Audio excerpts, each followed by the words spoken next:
Bomba bomba. Bomba bomba. Kabila lingaka bato ba flataka ye. Lambert Mende Kosié. Monsieur le président Joseph, nous allons te soutenir jusqu'au bout. Nous allons te protéger. Tango ba komi ko beta ba sanction. Fatia lobi ke Mende apesa nga ba information ba longolaye. Ba longolier. Mende lobi Félix Tshisekedi aujourd'hui est comme un petit Jésus. IDPS vivant. Mende abengi Fatiche. Biso pe to sala makambo ya mandat Fatite. Dès que Félix Tshisekedi a la transition à 10 ans, Tokobenga Lambert mais il y a quoi interpréter l'article C. Le président reste enfant jusqu'à l'installation effective du nouveau président. Moutakosala ngo Lambert mais Mende Omala.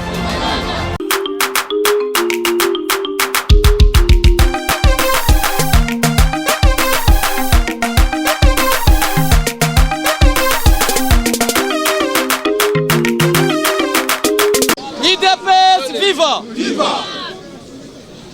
Combattant! Bomba bomba! Ce qui ne croit pas qu'on a fait info, bo sala ba palmite, eza ba biloko mike. Eza na ba degré na biso tête ba polémique pamba pamba wana. Boyete. Bon donc on na ba mo ba lingi ba sala mo ba polémique bo boy. Et foutons na nini? IDPS viva! D'après so sali mo ba polémique mike ya foutons na nini? Eza na tina mo côté atati 20h botika ya loba. Toko mata toko loba boyete tala bomba bomba bomba bomba tina na biso polémique eza na tina moko to ana posa to bonga na fito ta mami tuka to ya ko welela ki parlement debout ata moko sa siraki na fani engineer na so bona ba pe ba ta la polémique abiso la ya boy ya boy ça nous paye quoi? Ça c'est la bassesse. IDPS vivant. Bomba bomba. Fatia solo ba vendredi 9h jeudi na Tongo. Grand avion aéroport américain. Na aéroport anjile. Kabila linga kima MTC panique. IDPS vivant. IDPS vivant. Bomba bomba. Bomba bomba. Avion qui t'a 9h salinine. Autorité belé basa aéroport anjili ce sont des gens nommés par Kabila. Tango ba moni avion wana mbala moko ba kombe agité na kinga kati. Kabila linga pakata mbangu. IDPS viva. Tango fetia matine aéroport. Bomba bomba. Bomba bomba. Ezala ki bor moko fatia linga ya beta. Mais qui vivra après les 24 jours? Yamana fatia bombité. Alobi boy 2020 ça sera une année de grandes actions. Oyebi grandes actions, bomba bomba. Première grande action, et ça lui fouiner les pas. Or que fouiner les passés, c'est arrêter Kabila. Arrêter Kabila signifie dissoudre l'Assemblée nationale. Yangwala lobby que 2020, une année des actions.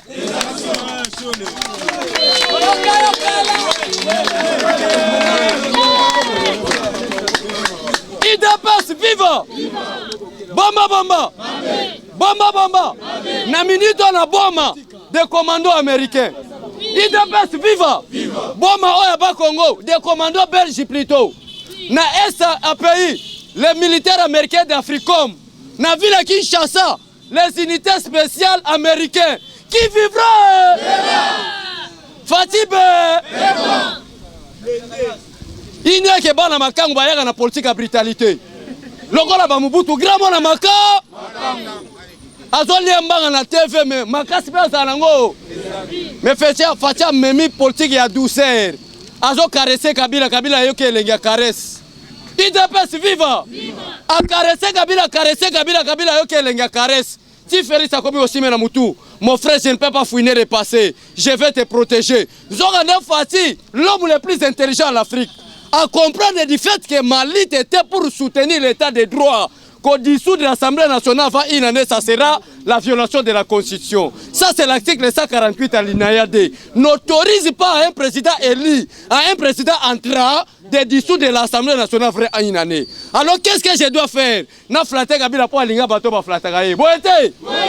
Bomba bomba. Bomba bomba. Kabila alinga bateau ba flatter gaye. Lambert Mende Kosié. Monsieur le président Joseph, nous allons te soutenir jusqu'au bout. Nous allons te protéger. Tango ba komi ko beta ba sanction. Fatia lobi ke Mende apesa nga ba information ba longolaye. Ba longolier. Mende lobi Félix Tshisekedi aujourd'hui est comme un petit Jésus. IDPS viva! Mende bengi Fachi Jésus. Biso pe tokosala makambo ya mandat Fachi te. Dès que Félix Tshisekedi a la transition à 10 ans, Tokobenga Lambert il y a quoi interpréter l'article C. Le président reste en fond jusqu'à l'installation effective du nouveau président. Moutakosala Lambert Mende Omala. Pour les listes qui sont en 2016. Merci. IDPS viva!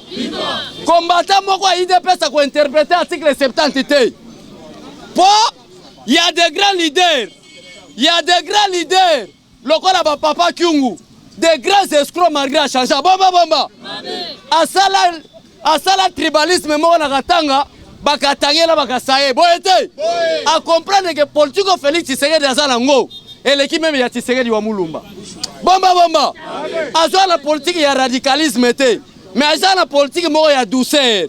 Tika na flatter Félix Tshisekedi. Alobi après 10 ans Fati. Nous allons revoir encore s'il y a le développement, s'il y a la paix, s'il y a du travail. En d'autres termes, Baba Kyunga Lingagi le Fati ou or que biso Félix a eu un pouvoir, dans cela accord mon côté. Félix a eu pouvoir dans cela pour élection, peuple va voter. Après 10 ans, on a interprété l'article 70.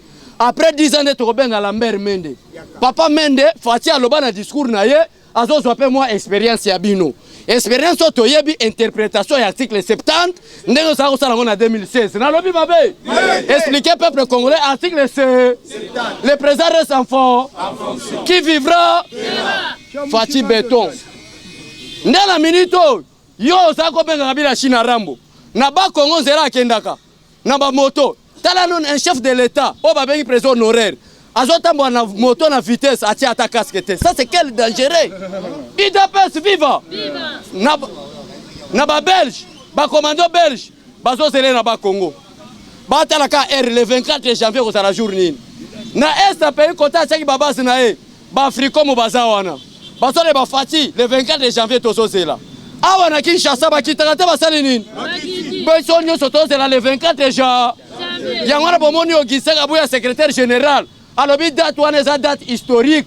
Pour après date wana, il y aura des grandes actions. Tant que les leaders nous avons la politique. La politique marche avec les nationaux et les internationaux. Les internationaux, la communauté ou la communauté internationale ou des pays puissants du monde tels que les États-Unis, la Russie. Bangonyo Sobasangani batali discours à Félix Tshisekedi. Donald Trump a vu l'être naïe après un ambassadeur des États-Unis. Il ne tient pas fatigué. Nous allons continuer à te soutenir jusqu'au Yo Fandia aux autres élections. Élections Zamboulani. IDPS viva. Va soutenir meilleur discours. Va comparer à Mobutu. Pourquoi? Parce que Mobutu a salé 2 heures quelque temps. Félix Tshisekedi a salé 2 heures quelque temps. On va comparer. Mais le discours est un béton. Et ça discours. Il y a Félix Tshisekedi Chilombo. Fati. Oyozo Sagananaï. Moi na maman Marthe. Ne tiens Tshisekedi wa Mulumba.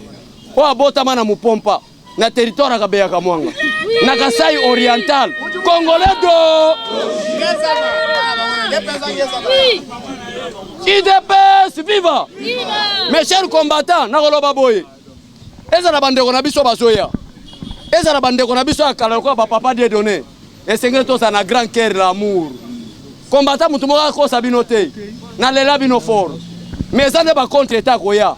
Tout na ba président ba parlement de Boebela na sala musala fort. Na tongo peut-être na kena zando bandeko na bazawa. Na poko lokola lobby bandeko matete 4 parlement de même ya sikebimi so zu matete nzela lemba. Ba invitanga fort. Na koza na lobby boy na lembi na yawe sate. Si na polémique za ngote ponga na nga muta polémique te. Lokola yoka so ake ngapela komi ko zera après janvier na sala nini. Bon, na sala polémique ya ni Boulonde na te. IDPS viva. Fayoulou est indiscipliné politique. Moi na maladie. Indiscipliné pour politique. Yoka so bengia wa tente pour politique. Na 21e siècle. bazo meme na tipoi. Il faut zalaka mona makangu. Boyete. Chole. IDPS viva. Et Seigneur nous respecter les combattants IDPS parce que nous sommes des héros. Oui. Les lois Martin fallait que les politique parce que les combattants ont lutté. Boyete. Et moi le moko boye vendeur de pétrole moko boye. Hein? Mutubaye bien na pétrole na kolo na ebite soko yebi histoire wana. Koko tout na biso bato bota na mboka. Azoya bazo meme pe na tipoi. OK bato mayele balanda ke faux. Les symboles ya tipoi spirituellement parlant que Mouto soit comme chef de l'État, peuple n'est pas aux esclaves. Amen. IDPS viva. Et au moment où Mouto Mora toka sans de la Constitution. On va passer rôle à député. Combien de fois Martin Fayoulou, en qualité de député national, a parvenu déjà à interpeller à ta ministre de la Défense pour les problèmes de l'insécurité à l'Est, pour l'infiltration de l'armée nationale. Oui. Fayoulou a sala ngote. Oui. Mais moi, la makangu moko, à ce moment-là, personne que l'armée est infiltrée. Fayoulou est indiscipliné. Maladie. Moi, la makangu. Oboy fati okatisi bra. Kuna pe ba gobengo ko. Soko lingi ba bengo Congolais nga muto somi javel oku. Bomba. Oyebi pouvoir a fati opose ngo faut ko ça 5 conditions. Oui. Bomba. Ko zongo ba jeter. Cher combattant bat bazako benga China Rambo. Pour Kabila kendaki na Union africaine ke kolobake, je ne vous dis pas au revoir, je vous dis à bientôt. Attendez fati plusieurs fois mais à quitter. Maintenant plusieurs fois. Bio peut-être oyebi Antonov, mais plusieurs fois. Oui. Et Fati nenga zawana, akufa tena biloko mibale. Lisa sina poison. Et Kabila pe makasi na koboma bato. Et ça a deux choses. Poison na lisasi. Or que lisasi na poison Fati pe akufa ka. Alors, pour na kotika pouvoir à Fati, il faut qu'on sache 5 choses. Parce qu'il est le 5e président au Congo. Si on a le chiffre 5 na misapinanga. Et c'est l'espace à Moulaï entre Kassafou, Joseph Kabila et Fati. Dans l'espace. C'est-à-dire l'équipe de Karamoula.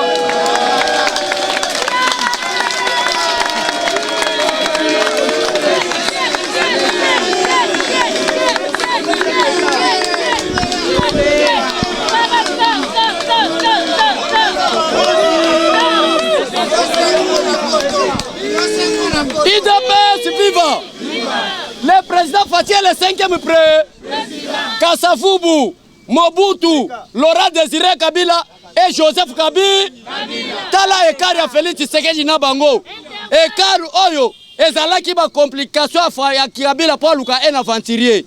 Parce que ba communauté internationale ou ba multinationale bazalaki na terme mo bazakoloba. Chasser Kabila mais remplacer Kabila par un autre Kabila. Yango lo somo la même biso la ba accord. Espace soit entre autres boycottation d'élection, entre autres accord à Saint-Sylvestre, ne PC car banda Kassafou na Félix Tshisekedi lo et quand les amoula IDPS viva. Alors pour la robote le pouvoir et c'est qu'elle remplit 5 conditions. Oui. Première condition c'est qu'elle tatalo aku akufa. Boyete. Est-ce que Tshisekedi akufa la sida? Akufa la malaria? Akufa la tuberculose? Akufa l'intérêt peuple ko? Et ça ba tata ba tebele ba kufa fa yoki ke moi ne ba kanye na CPI. Boyete. Est-ce que la kosi? IDPS viva. Ba tata ba tebele ba kufa fa zanga mo ke traiter malaria. Boyete. Mais Félix Tshisekedi wa mulumba kufi pour l'intérêt peuple ko? Papa na yo akufa, mais na malaria te, na sida te, na intérêt peuple ko? Et vous allez pratiquement un peu. Deuxième élément, et c'est que l'on a 40 ans de lutte. 40 ans de lutte, l'IDPS, sous coulisses, avant comment dire de manière officielle. Tshisekedi a commencé sa lutte en 1980. C'est pour la première fois que Tshisekedi a été arrêté le 30 décembre 1980. IDPS viva. Et c'est que troisième élément. Et c'est que la partie politique na yo batuba kufa pepe na ko tumbana mo ne basala biso la 2016 boyete IDPS viva. Quatrième condition c'est que le peuple congolais a voté yo boyete pour Félix Tshisekedi des fruits à peuple congolais. Est-ce que Tshisekedi wa mulumba azali fruit encore azali poursuivre azali fruit ya koyoka na mutu moko azali fruit ya élection peuple ko troisième cinquième élément ya suka esengeli ozala na base